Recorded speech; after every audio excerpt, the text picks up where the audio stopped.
සුබ දවසක් කියලා සාදරයෙන් පිළිගන්න යාළුවෝ හැමෝම අදත් මගේ channel එකට. ඉතින් අද මම ඔයාලට කියලා දෙන්න හදන්නේ ඔයාගේ WhatsApp app එකේ තියෙන නම කොහොමද වෙනස් කරගන්නේ කියලා. ඉතින් පුංචි වැඩක් කරන්න තියෙන්නේ අපි බලමුකෝ මේ වැඩේ කොහොමද කරන්නේ කියලා. ඒ වගේම යාළුවෝ තාමත් මගේ channel එක subscribe කරලා නැත්නම් subscribe කරන්නත් අමතක කරන්න එපා.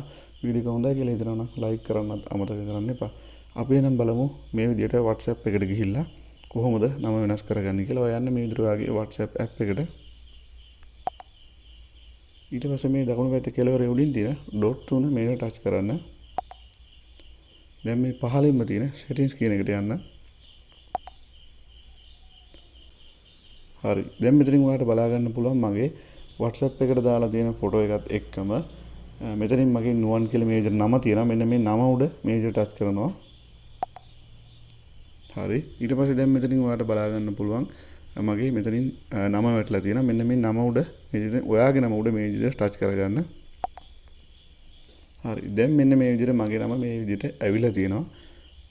දැන් මගේ නම මට අවශ්‍ය විදිහට මම මෙතනින් එඩිට් කරගන්න. ඔයත් ඔයාගේ නම මේ විදිහට එඩිට් කරගන්න. හරි. මේ විදිහට නම වෙනස් කරගත්තට පස්සේ මෙන්න මෙතන ඔයාලට බලා ගන්න පුළුවන් දකුණු පැත්තේ පහළින් තියෙන ඕකේ කියලා. මෙන්න මේ ඕකේ කියන එක ටච් කරන්න. හරි. ඊට පස්සේ මේ ආයෙත් කන්ටිනියු කියලා ඇවිල්ලා තියෙනවා. මෙන්න මේක දෙන්න. මේක ටච් කරන්න.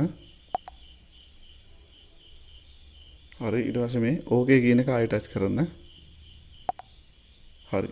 පේනවද යාළුවනේ? නම මෙන්න මේ විදිහට වෙනස් වුණා. ඉතින් ඔන්න ඔය ලේසි පහසු ක්‍රමයක් තමයි තියෙන්නේ WhatsApp එකේ නම වෙනස් කරගන්න. වීඩියෝ එක පැහැදිලි ඇති කියලා මම හිතනවා. මොනවා හරි ගැටලුවක් තියෙනවා නම් ඔයාලා කමෙන්ට් කරන්න. තවත් මේ වගේ වැදගත් වීඩියෝ එකකින් හමු වෙනතුරු ඔයාලා හැමෝටම සුබ දවසක්.